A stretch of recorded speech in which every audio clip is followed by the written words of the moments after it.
ছোট্ট একটি শব্দ, কিন্তু এর মাহাত্ম্য বা গুরুত্ব যে কত বেশি এটা বলে প্রকাশ করার মতো না। উম, আমি আগে একাই বাড়ি যেতাম, বাট এখন আরাম হওয়ার পরে আর একা যেতে পারি না। মা যখন অসুস্থ হয় আমি মার হাতে পায়ে ধরি, মা ঢাকায় আসো, তোমার হচ্ছে ভালো ডাক্তার দেখাই, ঢাকা থেকে ডাক্তার দেখাই, গ্রামের ডাক্তার দেখাই, আমার পছন্দ হচ্ছে না। মা তখন কোনোভাবেই, আমার এত দূর জার্নি করে যেতে ভালো লাগে না, সে কোনোভাবেই আমি তাকে ঢাকায় আনতে পারি না। বাট আমি যখন বলি মা আমি বাড়ি যাব, একদম শরীরে যত অসুস্থ থাকুক দৌড়ায় এসে ঢাকায় চলে আসে আমাকে নিয়ে যাইতে। আসসালামু আলাইকুম, কেমন আছেন সবাই? আজকে আমার গ্রামের বাড়ি আপনাদের সাথে শেয়ার করব। আমি থাকি মাগুরায়, আমার বাপের বাড়ি মাগুরা। আমাদের ফেরি পার হয়ে যেতে হয়, পদ্মা সেতু আছে, তো ওটা অন্যদিকে পড়ছে, মিরপুর থেকে আম, যাত্রাবাড়ি যেতে হয়, আবার মাগুরা নামতে হয়, মাগুরা থেকে গ্রামে যেতে হয়। এই জন্য সবসময় আমরা এই পথটাকে সহজ মনে করি, পাটুরিয়া ঘাট হয়ে। কিন্তু আগে পাটুরিয়া ঘাটে এত বেশি জ্যাম থাকতো যে আমি যাইতে একবার পড়াশোনা করার সময় তখন বাড়ি যাইতে প্রায় 17 ঘন্টা লেগে গেছিল, ঘন্টার পর ঘন্টা জ্যামে করে। এখন অবশ্যই সেটা হয় না, উম, যাওয়ার সাথে সাথে ফেরিটা পেয়ে গেছি, এই জন্য অনেক মজা হয়। আর ফেরিতে তো মাশাল্লাহ অনেক মজা হয়। হ্যাঁ হ্যাঁ, মাটিতে একটু রস নি।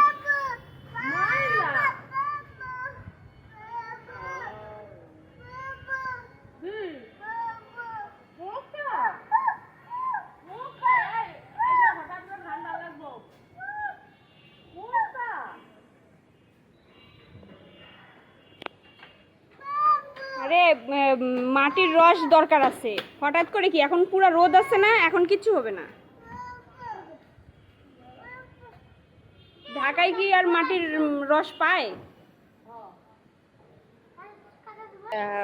বাড়িতে আসে প্রায় রাত 10টা সাড়ে 10টা বেজে গেছিল।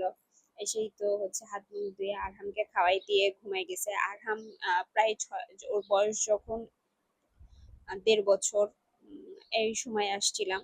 তা 6 মাস পরে মোটামুটি বাড়িতে আসলাম, কিন্তু আরহাম কিন্তু নানা বাড়িটা ভোলেনি।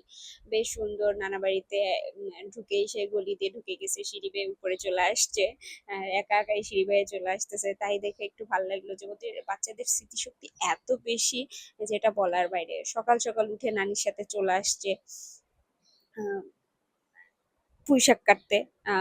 নিচে আসে, আমি ছোটবেলা থেকে একটা জিনিস খুব বেশি খেয়াল করছি, আমাদের বাড়িতে কখনো পুঁইশাক, চাল কুমড়া আর সিম, এই তিনটা জিনিস কখনো কিনতে হয়নি।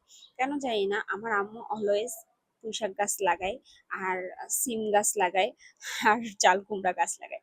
চাল কুমড়া অবশ্য ছোট থাকতেও খাওয়া হয়, আবার বড় হলেও আমাদের ওইদিকে বড়ি প্রচন্ড খায়, আমরা জানি না ডালের বড়ি আপনারা খান কিনা।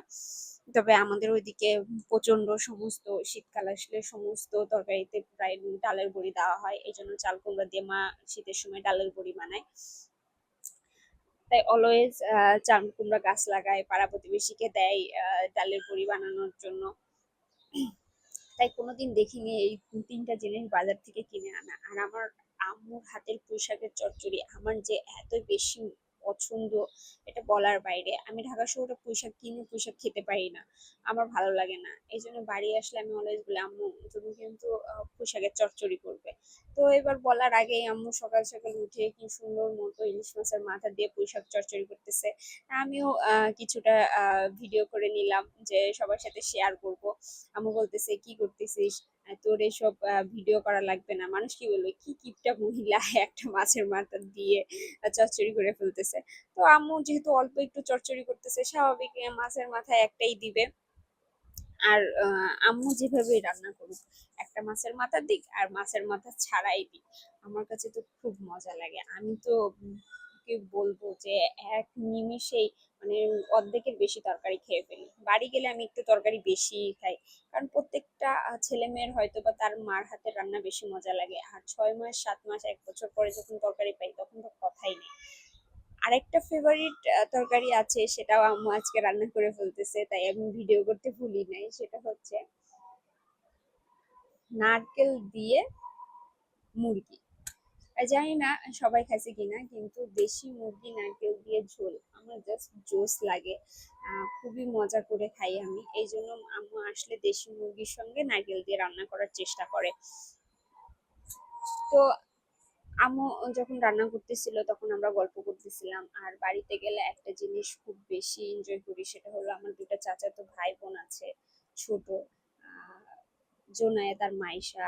এখন আরো ছোট একজন হয়েছে আরহামের থেকে, 2-2.5 বছরের বড়। আহ নূর। সেও হচ্ছে আসে আসে এত হই হুল্লোড় মজা করে যে আমি আবার সেই ছোটবেলায় ফেরত যাই। অ্যাকচুয়ালি এদের এগুলো দেখলে সেই ছোটবেলায় ফেরত যাই।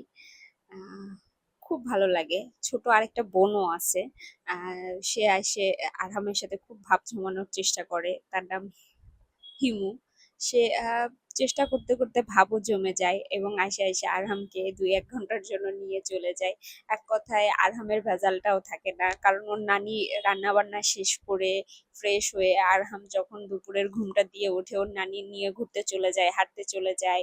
এদিক দিয়ে সকালের দিকে তার খালামণি নিয়ে যায়, আরহামের খালামণি আরহামকে নিয়ে যায়, আর ওর মামারা এসে খেলে। তো এক কথায় বলে যে হচ্ছে বাড়ি যাওয়ার সাথে সাথে নিজেকে কেমন রাজকন্যা রাজকন্যা ফিল হয়, কোনো কিছু করতে হয় না। আসলে প্রতিটা মেয়েই মনে হয় বাবা মার বাড়িতে যাওয়ার পরে সে রাজকন্যা হয়ে যায়।